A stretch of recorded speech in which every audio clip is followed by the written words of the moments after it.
Emirates no Corinthians. Vídeo de hoje do canal do Nicola esclarece o tema e fala também sobre o Palmeiras que acaba de atravessar o São Paulo na contratação do Rudiger brasileiro. Preciso te atualizar também sobre o Vasco.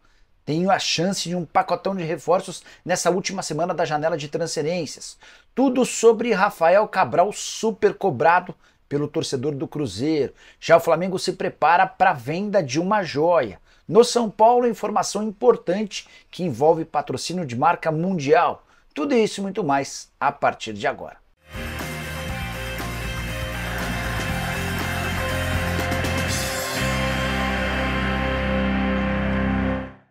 Fala aí pessoal, sou Jorge Nicola, bem-vindos a mais um vídeo do canal, sempre bom ter vocês por aqui. Sem perder tempo, só queria pedir para deixarem like e se inscreverem no canal, apertando o botão vermelho de inscreva-se e ativando todas as notificações, assim vocês são avisados toda vez que pintar vídeo novo ou live. Combinado? Bora contar também que todo esse conteúdo é um oferecimento de Aposta Real, a casa que te dá o maior bônus do mercado até R$800. Bora mostrar na tela os jogos da abertura do Campeonato Brasileiro. Sim, nesse sábado teremos a primeira rodada e eu queria deixar registrados os meus palpites para te ajudar na hora H. Partida de abertura com Criciúma e Juventude, vou de empate. Tem também Internacional e Bahia, vou de vitória colorada. Fluminense e Red Bull Bragantino, vou de Flu. São Paulo e Fortaleza, para mim dá São Paulo ou empate. E você? Manja de futebol? É bom de palpite? Então vem se divertir comigo na Aposta Real. Clica no link que está no comentário fixo, faz seu cadastro, chegar até R$800. Combinado?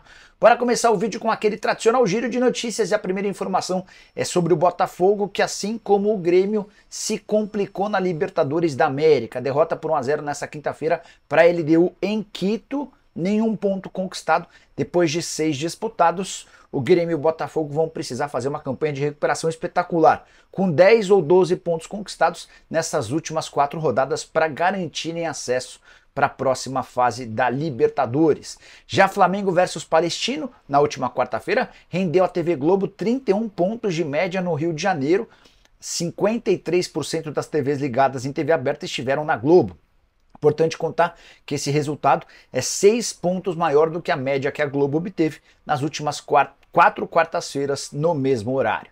Para completar o giro de notícias e informação internacional, Rodrigo Muniz, ex-atacante do Flamengo e pretendido durante as últimas janelas pelo Galo, vai muito bem no futebol inglês. Ele foi eleito o melhor jogador da Premier League no mês de março, período em que ele marcou 4 gols e deu mais uma assistência pelo Fulham.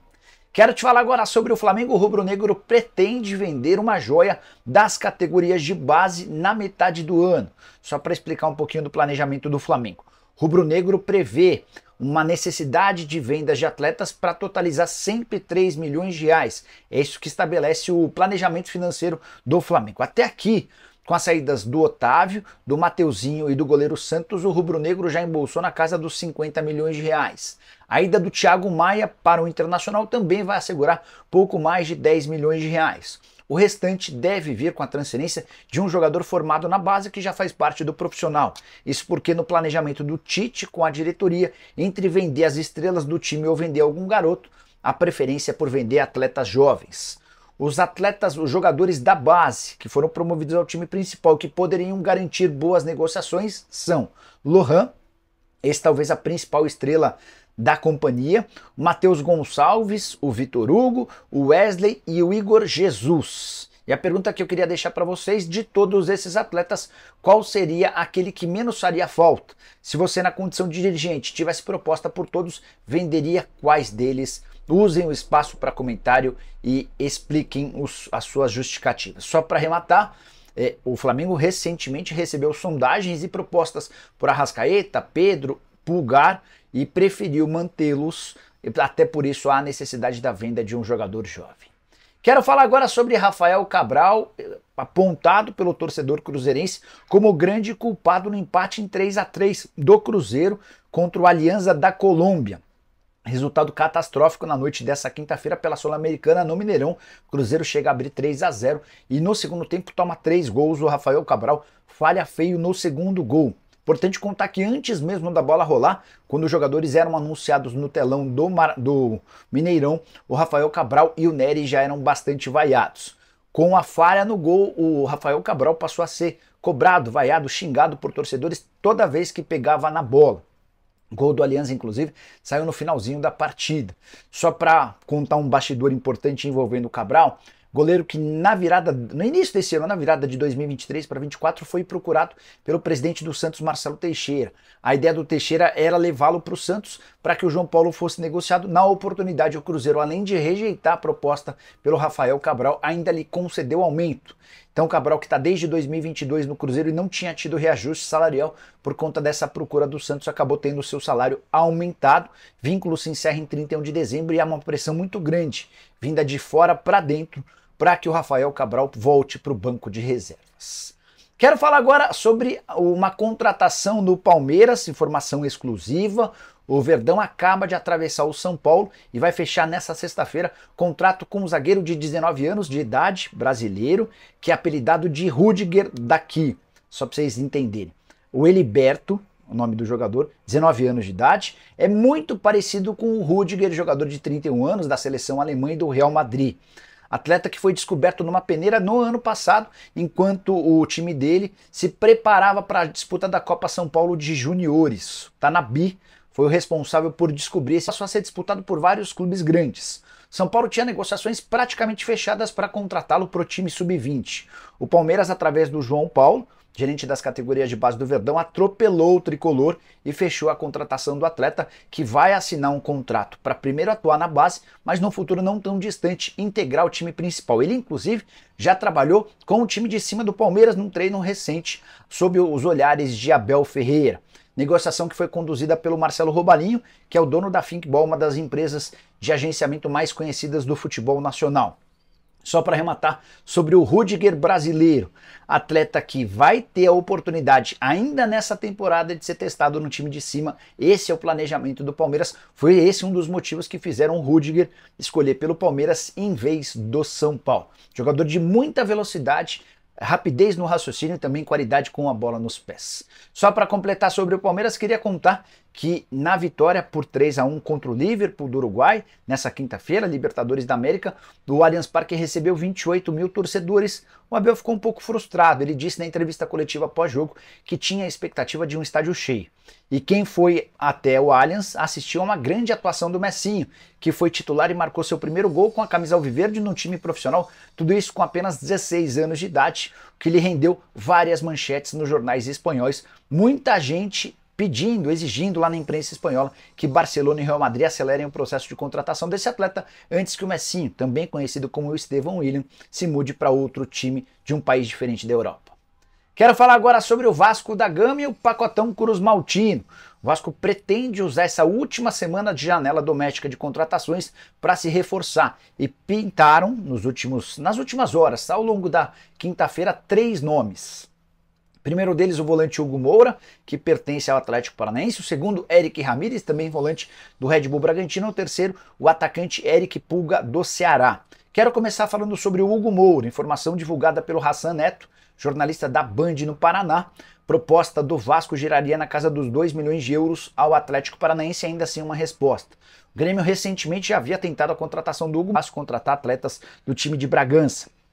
Para completar, sobre o Eric Pulga, o grande destaque do Ceará e um dos principais jogadores do futebol nordestino nessa temporada, atleta contratado junto ao Ferroviário por R$600 mil, valor que equivaleu a 40% dos direitos. O moleque tá deitando e rolando, marcando muito gol e dando assistência também. E é uma curiosidade, o Eric Pulga é torcedor declarado do Ceará, diz estar realizando um sonho quando veste a camisa do vovô.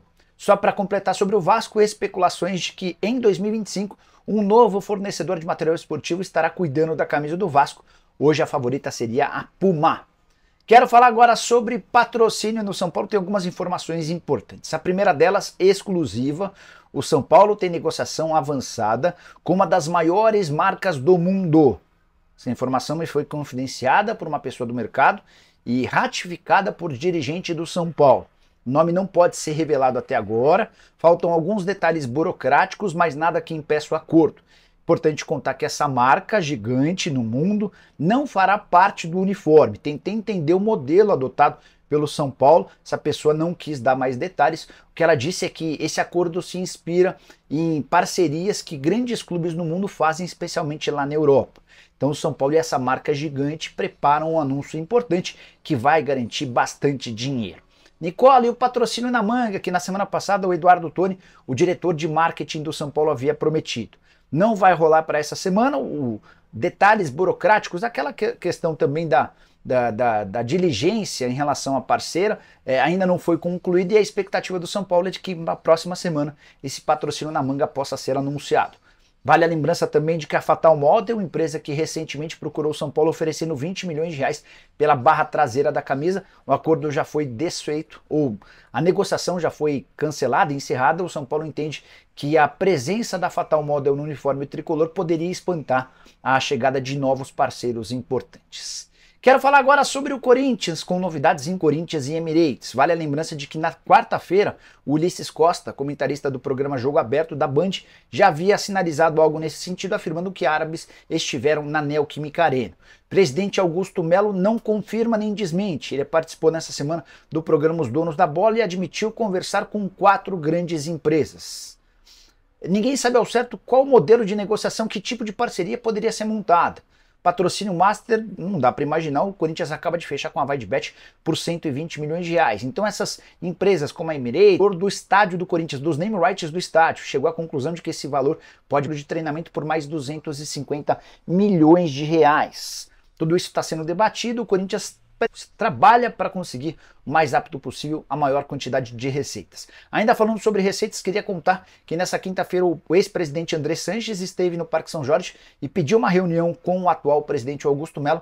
Ele sugeriu, solicitou, aconselhou Augusto a não fechar com a Abrax. Em relação a direitos de transmissão de TV, o Andrés tem a informação de que a Abrax passa por uma situação financeira bastante delicada e o Corinthians correria o risco de não ver o acordo dos direitos de transmissão ser pago se o acordo fechasse com a Abrax. A tendência é que de fato o Corinthians se associe à Libra e receba nos moldes do Flamengo. Mesma coisa que o Flamengo vai ter de direito para receber na Libra, o Corinthians também vai receber. Só para completar ainda sobre o Timão, queria falar sobre Hernani, volante do Parma, velho nome discutido do atleta de 31 anos de idade que pertence ao Parma. O contrato dele se encerra apenas em junho de 2025, mas o Corinthians recebeu a informação de que o Hernani quer voltar ao futebol brasileiro em julho, quando a janela por aqui para negociações internacionais reabre. Vale a lembrança de que a janela atual até 19 de abril é apenas para negociações domésticas, de atletas que disputaram um campeonato estadual. O Hernani é titular no Parma, que briga para voltar da segunda para a primeira divisão do futebol italiano. A informação do staff do jogador passada ao Corinthians é de que não se trata de uma operação cara. O Parma não cobraria muito dinheiro para liberá-lo. Então existe uma possibilidade real de a negociação ser fechada nas próximas semanas para que o Hernani seja reforço alvinegro a partir de julho. Saideira do Timão, Igor, atacante do time campeão da Copinha, acionou o Corinthians na justiça. Ele cobra 22 meses de atraso no pagamento do fundo de garantia, algo na casa dos 110 mil reais, rescisão de contrato à vista. E você curtiu o vídeo? Deixa like, se inscreve no canal. Nos encontramos à tarde com mais notícias. Abraço, tchau!